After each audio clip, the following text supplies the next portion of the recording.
Olá, amigos, estamos aqui de volta com uma entrevista de Mariane Bittetti. Mariane é nossa amiga de tantos anos e que fez uma tese extremamente importante sobre geograficidade, sobre ontologia, né? Esta relação entre ontologia e geografia, essa coisa toda bastante complicada, e que nessa altura acabei descobrindo um artigo dela sobre a questão da imagem, do imagético, de como nós entendemos o outro, como entendemos as pessoas. E o mais interessante de tudo isso é que o texto se refere às leituras que temos sobre o continente africano, sobre as populações africanas e o que elas são, qual foi o papel dos processos de colonização, o que aconteceu de lá para cá e como tudo isso foi sendo lido, relido, revisto e etc. Muito bem, aí está a Mariane, ela vai nos levar até a discussão sobre a questão da militância política e as questões que envolvem, então, etnia, raça, coisas do tipo. Assuntos pouco polêmicos, não é verdade? Espero vocês no final. Ok, pessoal, vamos começar aqui um novo projeto, um novo formato, né? Estamos aqui do outro lado da linha, eu aqui em Madrid e ela lá no Rio de Janeiro, com a Mariane Bittetti, que, é professora, se não me engano, agora da Universidade Estadual do Rio de Janeiro, né? Está lá com o pessoal da UERJ, que depois ela vai contar melhor aqui para a gente, né? Quem é ela e o que ela faz, essas coisas assim. Mas, de qualquer maneira, a ideia é a gente discutir um artigo que foi publicado, que foi escrito por ela e que foi publicado há não muito tempo, agora, em 2020 mesmo, cujo título é... deixa eu ver aqui para não ter problema. Os problemas da representação da diferença e os desafios da alteridade. Um exemplo desde África, essa que é a ideia. E isso me chama muita atenção. Acho que quem me conhece sabe bem que já há mais de 15 anos, 15, 16 anos, eu tenho frequentado o continente africano, principalmente Moçambique. E quando vi o título, falei, vou ler esse negócio aqui, eu quero ver o que Mariane falou sobre isso. E, bom, tem toda uma discussão aqui que depois a gente vai desenvolver. Antes de desenvolver a discussão, eu queria passar a palavra para ela, agradecendo profundamente ela ter topado essa nossa conversa e dizendo que, no final das contas, né, acho que a gente não se fala ao vivo desde Vitória, desde o encontro de Vitória, né? Já faz muitos anos, não? E, muito bem, então, Mariane, a palavra é sua, fala aí um pouquinho sobre você, o que você acha que seria importante para os teus leitores, para as pessoas que se interessarem pelo artigo, saber, né, da autora, né? Fala um pouquinho do que... Tá. Vai lá. Vamos lá. Primeiro, queria agradecer, Douglas, o seu interesse pelo texto, pelo artigo. Né? A gente tem poucos momentos, né, em que a nossa escrita e as nossas publicações são valorizadas. E no caso da nossa relação, né, eu acho que quando você me pediu para que eu me apresentasse, eu fiquei pensando que a minha trajetória, né, é atravessada pela sua presença em alguns momentos. Então, eu diria que você faz parte do meu processo formativo. Então, fico muito honrada de estar aqui, sabe? Falando de um artigo que eu escrevi, né, desde África, mas de fora, né, com alguém que esteve, né, interessada no texto, presente por muito tempo, né, experienciando a realidade, trabalhando, né, no continente africano. Então, quase que uma ousadia, mas uma ousadia importante, né, para mim, pessoalmente. Espero que também seja importante para quem, né, está assistindo a essa entrevista, a esse vídeo, né? Me apresentando, eu sou Mariane Bittetti, como o Douglas falou, né, atualmente professora da Faculdade de Formação de Professores da UERJ, né, em São Gonçalo. fiz minha formação na UF, né, com o professor Rui Moreira, e esse artigo, ele em parte é o amadurecimento, né, de algumas ideias que foram gestadas no meu doutorado, né, naquele momento, né, bastante interessada e trabalhando, né, as possibilidades de pensar a relação da filosofia com a geografia, né, sobretudo numa abordagem ontológica, né, e isso me levou a esse texto, né, por mais que naquele momento o meu interesse, né, passasse, enfim, por alguns autores clássicos da geografia, não fosse exatamente, né, essa abordagem, nem tivesse uma empiria, né, recortada, no entanto, né, me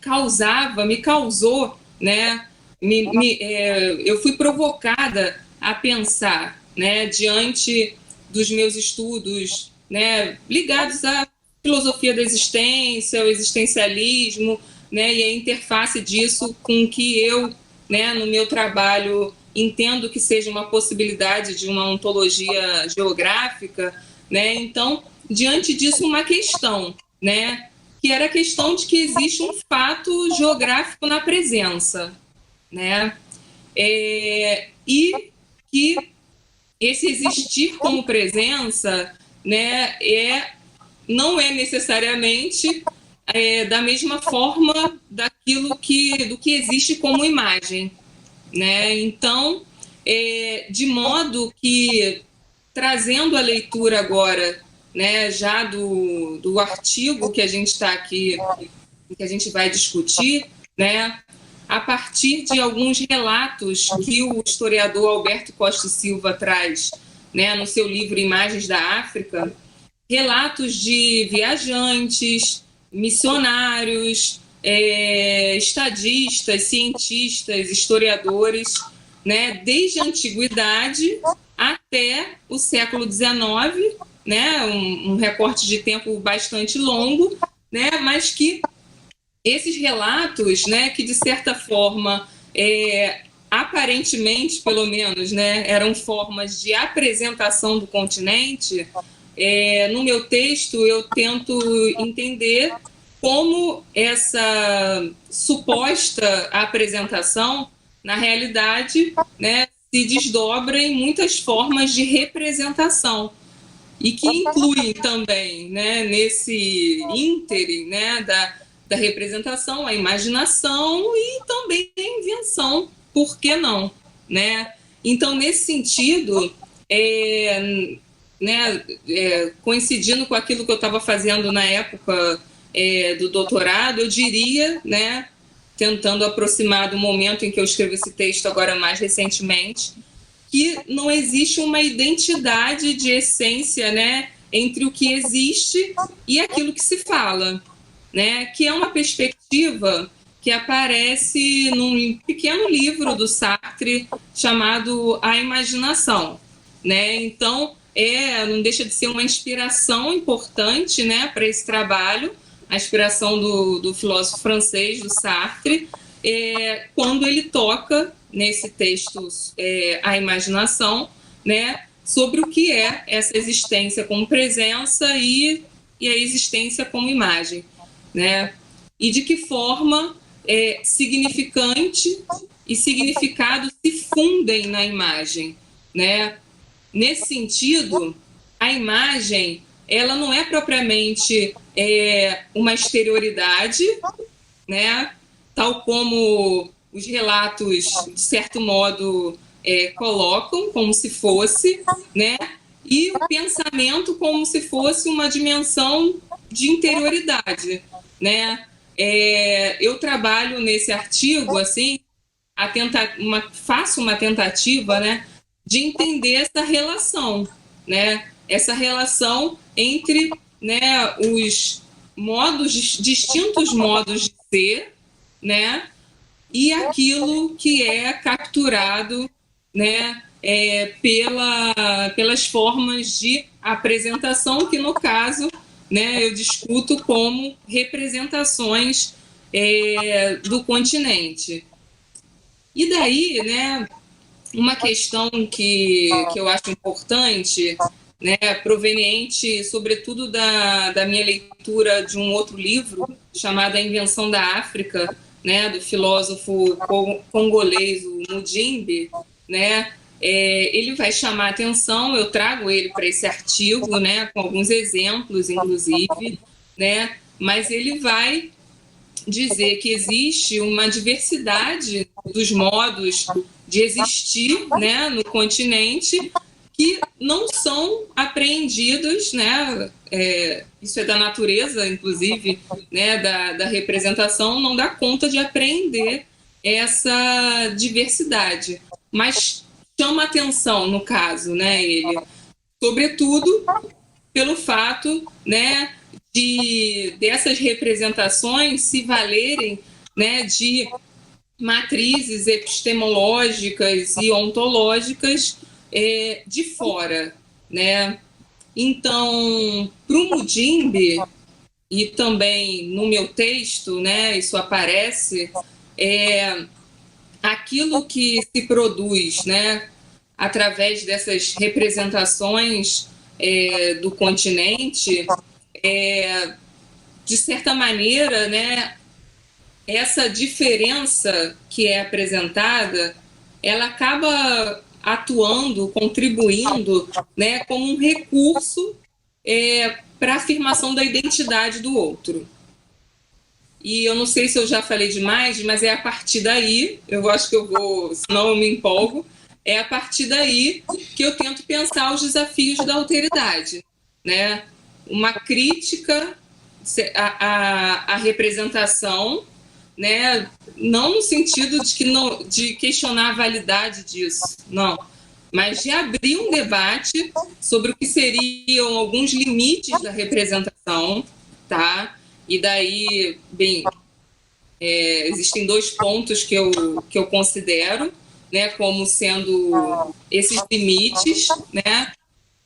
Um deles que diz respeito ao aspecto de generalização e de construção dos estereótipos, né?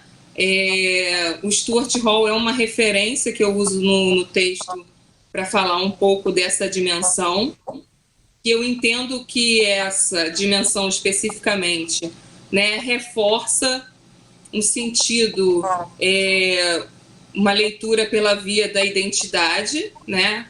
Essa generalização que nunca vai dar conta, né? Ou a apresentação dessas imagens como imagens únicas do continente.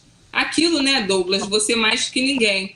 Eu estudo geografia desde o ensino médio com seu livro didático, né? Então, essa problematização do sentido da imagem, né, como algo que fixa o significado, né? E por isso o Stuart Hall, inclusive, vai desdobrar isso compreendendo como o processo de constituição do estereótipo, né? Que é justamente quando você usa uma característica parcial, né? Reduzida, enfim, para definir algo. No caso, posso estar falando de um país, de um continente inteiro, no caso, né? E depois impulsiona como se aquilo desse conta da totalidade. Quer dizer, você pega um elemento, define e depois alça aquilo à condição da explicação do todo, né? Então, demarcando, né, um princípio, que eu diria, o princípio da identidade, da criação, né, das grandes, da representação pela via da generalização. Mas, no caso do texto, eu também falo de como isso acontece na produção da diferença, né? O que o Stuart Hall também chamaria do espetáculo do outro. Então, eu acho, inclusive, que essa é uma pequena contribuição que o texto traz, sabe? Diante da percepção, né, daquilo que talvez seja o maior motivo de crítica, né, das leituras de África, que é a questão da generalização, do estereótipo via, né, imagens e texto, né, se desdobra como linguagem também, obviamente, eu considero que também isso encontra uma repercussão no modo como a gente pensa o pensamento da diferença, né? Afinal de contas, quem é esse outro, se não todo, exceto eu, né? Então, eu acho que nesse caso, daí já passando também para não falar o tempo inteiro, pensar sobre quem é esse eu estabelecido, né? Se esse outro é todo mundo que é diferente de mim, eu acho que é questionar esse eu estabelecido e, a partir disso, pensar o que seriam as alteridades, né? Essas relações, né? No qual identidade e diferença são tomadas de modo indissociável, né? Dentro de uma perspectiva mesmo dialética, mas uma dialética com modo de ser, né? Isso tem a ver com o meu projeto do doutorado, enfim, que eu tenho pesquisado há bastante tempo, e eu encontro muitas interfaces nisso em alguns autores, tá? Que eu poderia também, né, mencionar aqui, como Albert Memmi, né, do retrato do colonizado precedido pelo retrato do colonizador, né, o Paul Gilroy, do Atlântico Negro, né, uma leitura muito interessante, mais recente que eu fiz, da Susan Buckmore, de um livro chamado Hegel e o Haiti, né, por conta, inclusive, né, do modo como essa relação foi pensada e tratada, né, no escopo daquilo que a gente entende da dialética do senhor e do escravo do Hegel. Então, e tentando trazer isso para a geografia, né, Douglas? Que é o nosso desafio de sempre.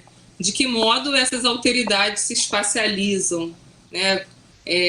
Como a gente pode pensar essa relação. Então, me estendi além do que eu gostaria para o início de conversa, mas... Mas é assim mesmo. Muito bem.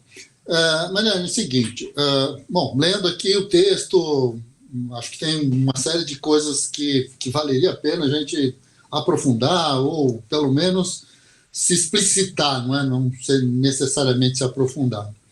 Porque, no final das contas, acho que os historiadores são, razoavelmente ricos com relação a isso. Nós sabemos que todos os povos que tiveram algum tipo de perspectiva imperialista, sejam os chineses, sejam os romanos, sejam quem sejam, os incas, ou sejam quem sejam, uma das questões fundamentais desses processos de expansão é a ridicularização do inimigo. Isso é uma questão fundamental. O outro é o outro, não é? Quer dizer, do ponto de vista geográfico, nós poderíamos dizer que todos os povos, de alguma maneira, têm a si próprio como centro do mundo, não é? Quer dizer, e criam, não é, um desvio, existe um desvio efetivo. A ideia de construção da identidade de uma humanidade é um esforço milenar ainda não resolvido, não é? A ideia de humanidade. Muito bem. Então, nesse sentido, acho que a minha primeira pergunta, né? E eu gostaria também de fazer mais um ajuste aqui. Certa vez, eu já citei isso várias vezes, mas eu não faço a menor ideia quem eram as pessoas que estavam na televisão, se eram músicos, se eram, atores de teatro, não sei, mas tinha alguma coisa, uma conversa e tal, ou pintores, porque a frase tem a ver também com cores, né, afinal. E aí o entrevistado diz assim, somente o conhecimento nos leva à percepção dos semitons, né? Quer dizer, a gente, quando não conhece, a gente empastela tudo, né? Empastela as notas musicais, empastela as cores, empastela tudo. Então, conhecer nos leva ao conhecimento, né, das diferenças, dos semitons, das passagens, daquelas coisas que são E aí vem uma coisa que me parece extremamente interessante, né? Quer dizer, a atitude de portugueses, ingleses, belgas, alemães, e daí depende muito, espanhóis, depende muito da época que a gente quer perceber a presença dessas elites altamente armadas invadindo o continente africano, não é? Assim como fizeram com os indígenas do que eles inventaram ser a América, não é? Porque também é uma contradição em si mesmo, não é? Então, assim, de alguma maneira existe a noção do outro, este outro que, para ele ser escravizado, para ele ser utilizado, para ele ser eliminado, né? Para que o genocídio aconteça sem problemas morais e etc. e tal, eu preciso levar esse indivíduo ao zero, né? Preciso destruí-lo do ponto de vista não necessariamente da moral dele em relação a ele mesmo, mas do sentido dele em relação aos meus próprios pares, né? Quer dizer, que ideia tem essas elites europeias no século XVI, XVII, XVIII, XIX, do que é ser um africano, né? Que ideia tem? Aliás, que ideia tem hoje, né? Quer dizer, e o seu texto surge exatamente no momento de uma contradição extremamente importante do ponto de vista do movimento negro, né? Quer dizer, há uma retomada importante, né? A vida negra importa, essa é uma questão. Eu gosto mais da ideia de que a vida importa, mas de qualquer maneira existe um movimento específico aí, e você escolhe a África como um patamar, né? Como um ponto de inflexão. E aí a minha primeira pergunta seria justamente essa: por que a África? Porque, de alguma maneira, esses movimentos, esses textos envolvendo o processo de decolonização, ou seja lá como se chama isso, tem origem na América Latina e tem uma discussão imensa dentro da própria América Latina. E você se desloca, então, para um texto que é bastante importante em pelo menos todos os lugares que eu conheci na África. Esse texto sobre a invenção da África, ele é um texto academicamente, pelo menos, reconhecido, né, nas universidades africanas. Então, assim, mas por que a África? Por que te deu, assim? Por que você apontou para esse lugar e não, por exemplo, para o Rio de Janeiro? Você está aí no Rio de Janeiro, essas contradições elas estão colocadas aí, a ideia de favela, quem é o favelado, quem é esse, quem é aquele, né? Recentemente foi publicado aí, eu li aqui um livro de um jornalista, não estou me lembrando o nome dele, sobre as milícias, né? Quer dizer, de alguma maneira tem todo um trabalho com relação a isso, uma reprodução da imagem do outro, uma reconstrução, desconstrução, tem tudo isso. Por que a África, Mariana? Você, o que te deu então, só para dizer que no momento em que eu escrevi isso como parte do texto do doutorado, eu usei, na verdade, esses livros me serviram como material, né? No caso, o livro do Costa e Silva, e aí agora esclarecendo, né, um outro livro que foi o Orientalismo do Said, né? Sobretudo em razão, né, daquilo que eu tentava compreender, né, os estudos orientalistas, né, e africanistas a respeito, né, do Oriente, do Oriental e da África, do africano.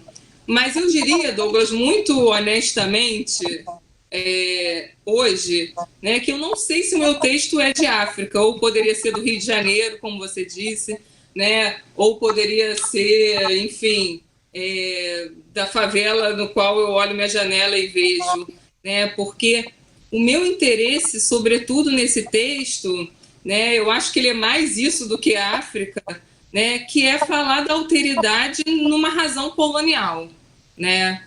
Então,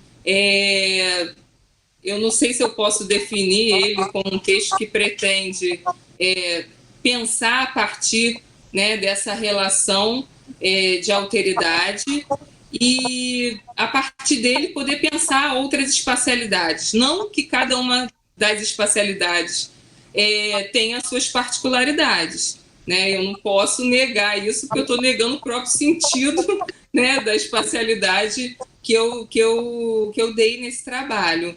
Mas, sem dúvida, né, que devido à quantidade, né, de materiais e discussões disponíveis, foi aquilo que naquela época, né, eu posso dizer, esse conjunto de conhecimento, né, produzido sobre o continente, me mobiliza justamente a pensar, né, diante do alto grau de estigmatização, né, de produção de, imagens estereotipadas, pensar um pouco mais, não, né, pensar o continente africano em detrimento de uma outra espacialidade possível, mas pensar, sobretudo, o que é a alteridade, né, essa relação eu-outro, que pode vir a ser a relação sujeito-objeto na experiência colonial. Eu penso que seja um desafio fazer isso, talvez um desafio ainda maior para a gente, fazer isso pensando o Brasil, né? Pensando o Rio de Janeiro, né? Sobretudo em razão de boa parte dos textos que a gente tem lido, né? Disso que se convencionou a chamar uma tradição descolonial ou decolonial, serem de autores latino-americanos, né? Mas pensar o sentido disso para a compreensão do Brasil, tendo em vista também, né, o Brasil, né, ter participado da experiência violenta, né, da colonização. E quando você falava do outro no início, né, essa coisa da ridicularização do outro, por exemplo, eu penso que eu estava você falando e eu me lembrando do discurso do colonialismo, né, do Césaire. Inclusive, Douglas, é curioso, né, porque ultimamente a quantidade de autores que eu tenho lido da América Central, né, me chamam a atenção para o fato da gente, de repente, não ter tanta clareza, né, de qual sentido trazer esses autores, ou pelo menos deles fazerem sentido para a nossa compreensão de mundo, ou do que seja, enfim, descolonial. Ou eu prefiro chamar, Douglas, a questão colonial, que eu acho que a gente não superou a questão colonial, né? Então, a gente precisa entender ainda alguns elementos da questão colonial, tá? E, nesse sentido, né, um outro autor que não é da América Central, mas que também é uma referência, né, que é o Mbembe, né, quando ele fala justamente, né, da necropolítica como exatamente esse outro que representa um atentado, uma ameaça contra a minha vida, né? Então, eu acho que esse é o ponto máximo que funde isso que você chamou a atenção na sua pergunta, que é essa produção do outro dentro da experiência colonial, imperial, né? Desde as representações como, né, objetivamente, as políticas de extermínio do outro, né? Que, enfim, fazem parte disso, né, que as pessoas têm chamado, né, por intermédio do livro do Mbembe, de necropolítica, né? Então, assim, eu penso que a gente precisa ainda, né, sempre, refletir sobre essa relação da produção da diferença, né? A Grada Quilomba, por exemplo, que é uma autora que eu também trago no artigo, né, ela vai fazer uma crítica interessante. Ela diz que, por exemplo, as diferenças, elas vêm sendo muito mais explicadas a partir da estética do que da política. Então, esse é um ponto também importante. Penso que alguns pontos importantes, né? Eu acabei de dizer, né, a estetização da diferença, né, em detrimento de uma politização da diferença. E a outra é, né, no afã de recuperar ou de fazer renascer a diferença em razão, né, daquilo que marca as abordagens mais costumeiramente, né, o princípio da identidade, fazer nascer a diferença, mas para marcar a desigualdade, né, que é uma outra, posso dizer, é uma armadilha da diferença nesse caso. Estou lembrando de um livro que está aqui atrás de mim, não sei se dá para ver, mas que são Armadilhas da Identidade, né? Existem também algumas armadilhas da diferença, e eu acho que é isso que o texto tenta trazer como alguma contribuição, pelo menos eu entendo, não que seja algo inovador, né, que as pessoas já não falem sobre isso, mas eu penso que é um argumento, né, interessante, né, diante das críticas que eu vejo, né, se fazerem mais frequentemente, que é importante trazer a diferença, mas, sobretudo, é importante entender a relação de identidade e diferença, daí, né, eu colocar aí a questão da alteridade. Que no final das contas precisamos responder em que as pessoas são diferentes da gente, né? Olá, amigos, espero que tenham gostado dessa nossa conversa, ou pelo menos dessa primeira parte da nossa conversa com Mariane. Na quarta-feira a gente vai voltar e vai discutir mais sobre essa questão dos impérios, dos imperialismos todos e de como tudo isso é um processo de desmonte do outro e de como esse desmonte do outro vai construindo as diferentes inferências, referências, sistemas políticos, maneiras de manipulação e de controle sobre o trabalho, sobre a vida, sobre a identidade. Não perca! Quarta-feira que vem, a segunda parte dessa entrevista.